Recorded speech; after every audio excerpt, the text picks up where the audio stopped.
This is DanReviews, where I tell you what the movie's about so that you don't have to watch it. Unless you want to.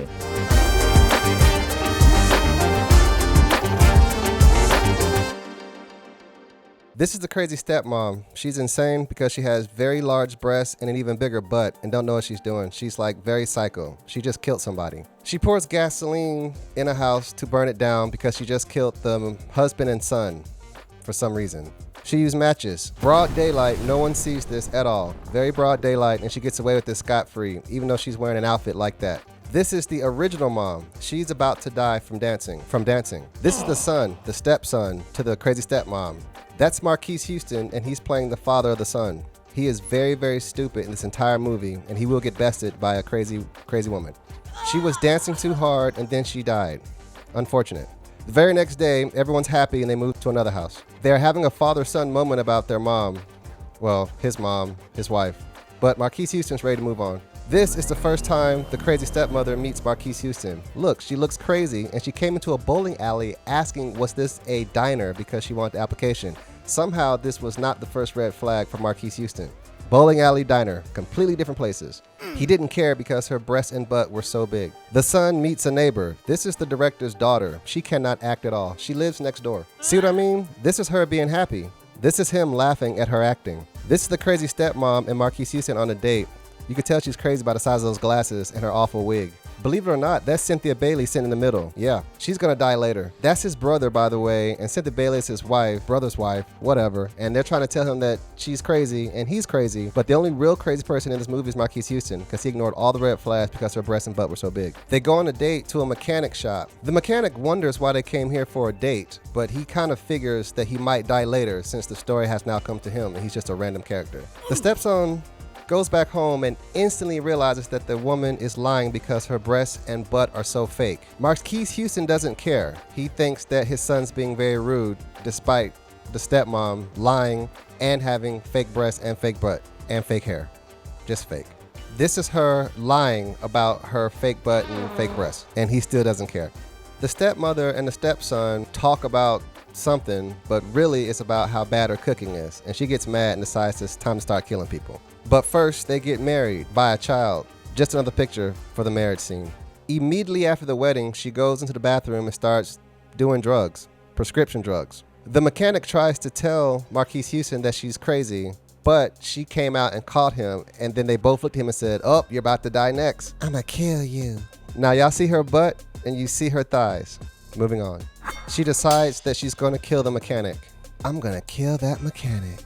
The stepson and that non-acting neighbor, they show up at their favorite date spot to realize that it's closed. Says the cop anyway. Whoa, don't come in here. A car crushed a man. And why are you kids coming to a mechanic shop this late at night? It's a much bigger story. Oh no, the mechanic. This is actually how blurry the scene was. This is a random person that just showed up halfway through the movie. He's a cop. This is when she decides to kill somebody else. This is when she does more drugs. Marquise Houston sees her do drugs and asks her about her fake butt and breasts. She lies. He knows. He doesn't care. I know your butt is fake, but I don't care. This is when she decides that she wants to kill someone else again. The next morning, she walks in on her stepson and she stares at him like this. Oh my God, why are you staring at me? Later at breakfast, he realizes that he doesn't have to eat this nasty food. He tries to tell the stepmom that the food is nasty. Oh my God, is my cooking that bad? Yeah, it's kind of bad, but I like your booty. A letter came in the mail and she got rejected from culinary school. For some reason, the whole family's playing Twister and she realizes that this woman really does have a fake butt. However, this is the one who can't act because really she's supposed to be excited right here. Damn, that girl really can't act. The story doesn't require good acting. I wrote it. The next morning, Marquise Houston leaves town to advance the plot. This shot is overblown in the back. She doesn't know what's going on anymore. He doesn't know what's going on anymore. The movie cut for a second because everyone got confused and had to look at the script. Man, this script sucks. Here, the main actress lady goes for a very dramatic role but says nothing. The boy searches for something on search. In this scene, the girl from next door, she's trying to express her concern by showing concern on her face, but this is what we got.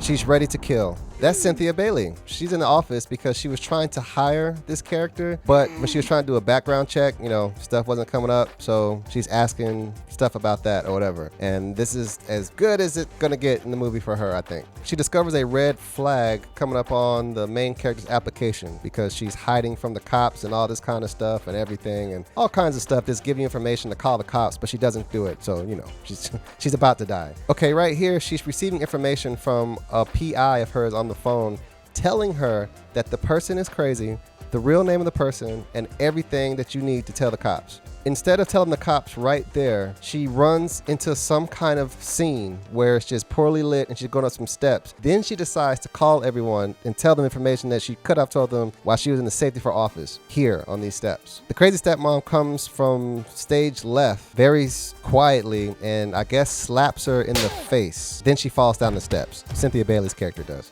This was the best action shot that we got to show that she was falling down the steps. She has fallen down the steps and she's dead. Cynthia Bailey's character is now dead, and you can still see her breathing at the end of the scene. With urgency, the other girl from next door comes over and says, we need to go follow her because that's what it says to do in the script. In this poorly lit shot, the main character woman comes out of the house with a different wig on because she's preparing to go somewhere and meet somebody else. She drives away from the house. These two follow her to the house. Well, she went to a house, so she went somewhere to this nice house. Very well lit house that had a gate and everything. And these two follow her, walked up to the house on the driveway next to the car that belongs to the house, and somehow didn't get seen or anything like that. And they're just looking through the glass on the house. It's kind of unrealistic because, realistically, someone would see these two walking up to this very well lit house that's very big too. Wendy Williams shows up in the movie. That's the house that they walked up on. And there's no cameras, no nothing, anything. They were just standing right there behind the gate, looking directly into the house, right where the people can see them. To make matters worse, they walked inside the house. Wendy Williams says she needs to go back home. This guy's in the movie. Miraculously, they get out of the house that had the child in it, and they didn't get caught at all. Wow. The movie happens, and the stepson and the non-acting neighbor get beat up and caught by the big-breasted butt stepmother. Randomly, she pulls out another person from the closet that she also has tied up. Hi, welcome home. There's people tied up in here. Yay. That's pretty much what's going on. Marquise Houston comes home and realizes that something is really, really wrong with the script that he wrote. Another random person shows up in the house with a lot of paint on his shirt. No one knows who this is and what's going on. Marquise Houston gets hit in the head and collapses when he figures out that the script he wrote led him to this point. There's a fight between the stepson and stepmother, and the stepmother is whooping his butt. The woman, who has fake breasts and fake butt, beat up Marquise Houston and this guy. They really suck at fighting. Then we end up in this position where Marquise Houston is tied up and his hands are very capable of doing something right now. They're barely even tied down. I don't even think they're tied down at all, really. The main character changes clothes and goes to the kitchen and ties up the other man. The stepmother burns the retina of the stepson. I'm gonna burn you all!